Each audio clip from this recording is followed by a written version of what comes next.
anak Rana Minang, apa kabar Anda hari ini? Semoga sehat selalu dan tetap semangat. Kami kembali hadir untuk Anda dalam Berita Padang. Bersama saya, Ulan Valeri.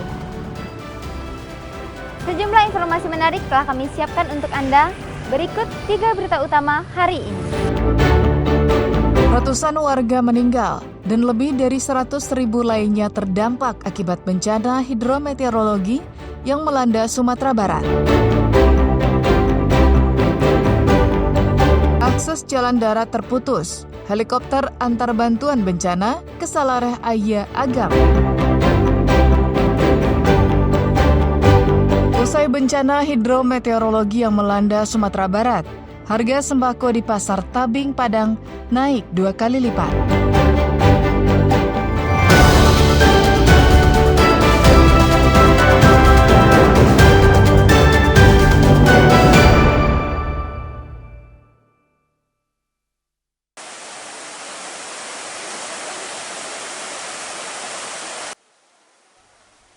Berdasarkan data yang dihimpun dari Badan Penanggulangan Bencana Daerah Sumatera Barat, hingga hari Minggu, pukul 9 pagi, lebih dari 120 warga meninggal akibat bencana hidrometeorologi yang melanda Sumatera Barat. Hampir 90 orang hilang, serta 13 orang korban luka-luka. Namun data yang dihimpun BPBD Sumbar ini berbeda jauh dari informasi yang dikumpulkan pemerintah Kabupaten Agam. Saat ditemui Kapolda Sumatera Barat Jumat pekan lalu, di Jorong Salareh Ayah, Bupati Agam menyebut lebih dari 300 warganya masih belum diketahui keberadaannya. Tapi yang di tempat longsoran timbunan itu belum ada sama sekali. Sekarang berarti masih ada di sana? Masih banyak. Berapa orang? Diperkirakan 300 orang masih ada. Hah? 300 orang masih ada. 300 orang masih ada? Menanggapi perbedaan data itu, Kalaksa BPBD Sumbar mengakui jika data korban masih terus bergerak karena tim SAR dan relawan masih berjibaku mencari korban di lapangan. Ini data kita masih bergerak karena masih ada pencarian dan pendataan di lapangan. Selain korban tewas, bencana hidrometeorologi juga menyebabkan lebih dari 100.000 jiwa mengungsi. Ratusan rumah rusak berat dan lebih dari 1.000 rumah rusak ringan. Bencana ini juga merusakkan belasan fasilitas umum, jalan dan jembatan.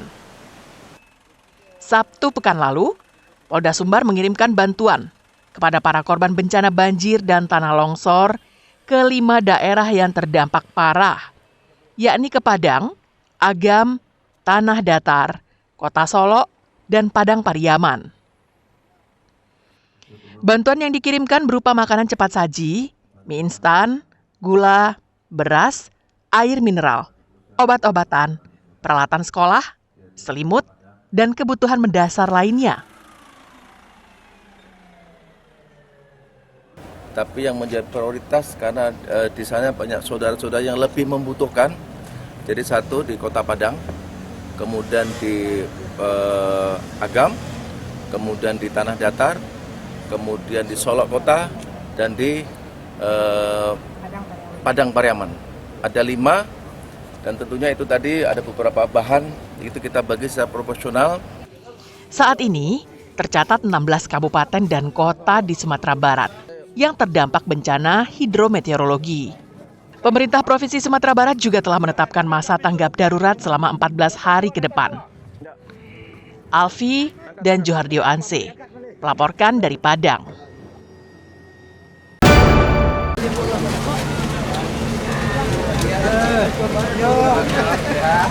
Satu persatu korban banjir bandang di Padang Panjang terus dievakuasi pada Minggu pagi. Tak sedikit korban yang sempat terisolir karena putusnya akses dari dan ke lokasi yang terdampak banjir bandang. Proses evakuasi pun dilakukan dengan cara tak biasa. Tak hanya berjalan kaki, korban juga dipapah, digendong, bahkan ada yang harus dibawa menggunakan alat berat milik Denzipur 2 Prada Sakti.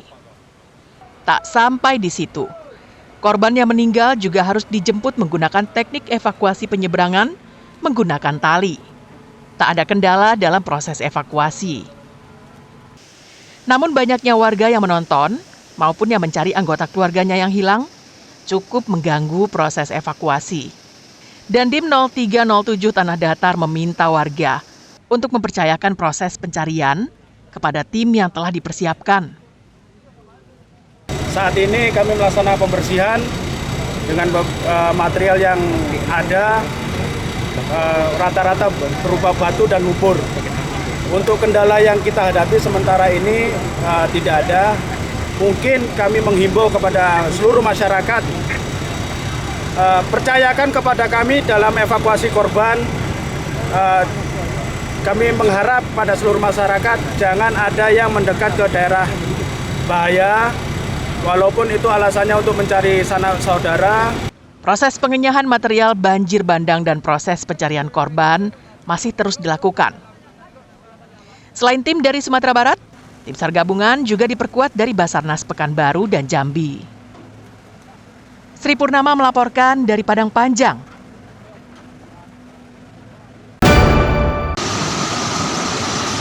Udah habis semua, tolong. Cepatnya bantuan buat keluarga kami. Diperkirakan ada puluhan korban jiwa yang timbul akibat banjir bandang yang melanda kawasan Silayang Padang Panjang pada Kamis pekan silam. Namun pemerintah Kota Padang Panjang belum menetapkan berapa jumlah korban hilang atau korban yang sudah ditemukan meninggal dunia. Meski demikian, pemerintah Padang Panjang menyampaikan lebih dari 20 keluarga di wilayah terdampak banjir bandang ini, yang rata-rata rumah yang mereka tempati hancur tersapu banjir bandang.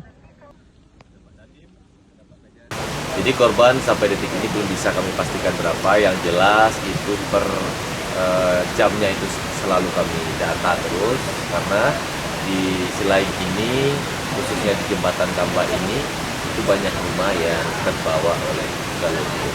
Sehingga di situ juga banyak warga yang lalu lalang yang perjalanan dari Padang ke Pekanbaru, dari Bukit Tinggi ke Padang, sehingga mereka itu untuk berhenti sejenak. Kebetulan pada saat kejadian di situ ada hujan sehingga mereka berhenti. Banjir bandang yang melanda kawasan Silayang Padang Panjang terjadi saat hujan sedang deras mengguyur daerah itu dan menyebabkan banyak pengguna jalan yang berteduh di sekitar rumah dan warung warga. Sebuah bukit yang berada tak jauh di belakang perkampungan itu tiba-tiba longsor.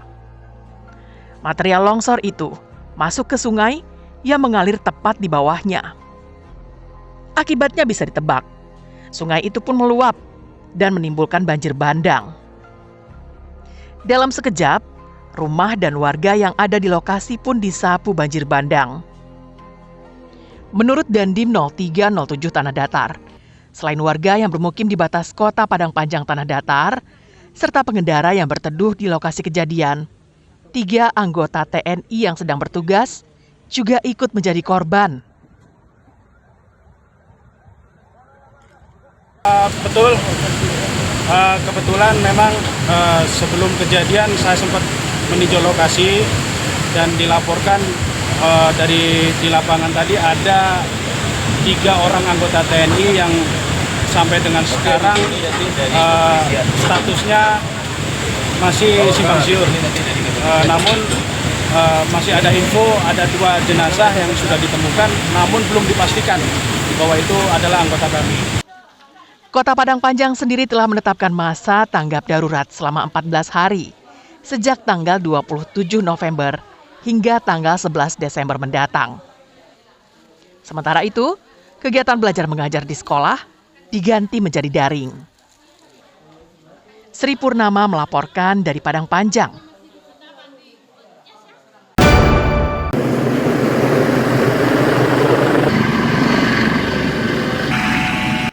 Untuk mengevakuasi korban bencana hidrometeorologi yang melanda, pemerintah mengerahkan helikopter ke Sumatera Barat agar proses evakuasi bisa dilakukan secara cepat. Hal itu disebabkan masih terputusnya akses jalan darat menuju Jorong Salare Ayia Agam.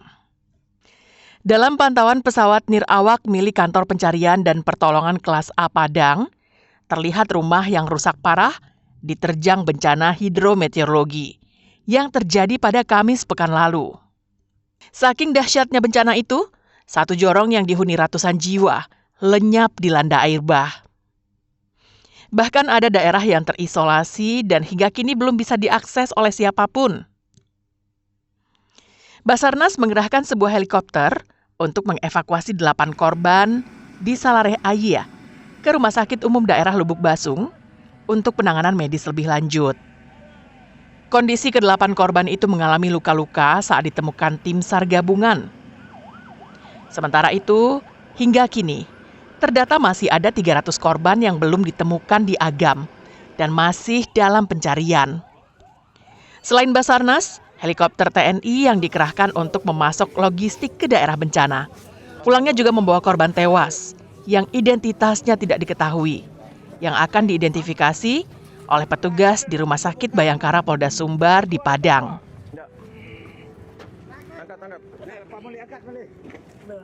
Korban yang kita evakuasi melalui udara dengan helikopter Basarnas berjumlah 7 orang dan saat ini langsung dievakuasi oleh Kepala Basarnas Marsikal Madya Muhammad Safi.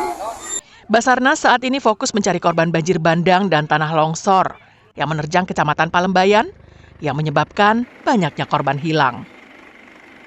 Alfi melaporkan dari Agam.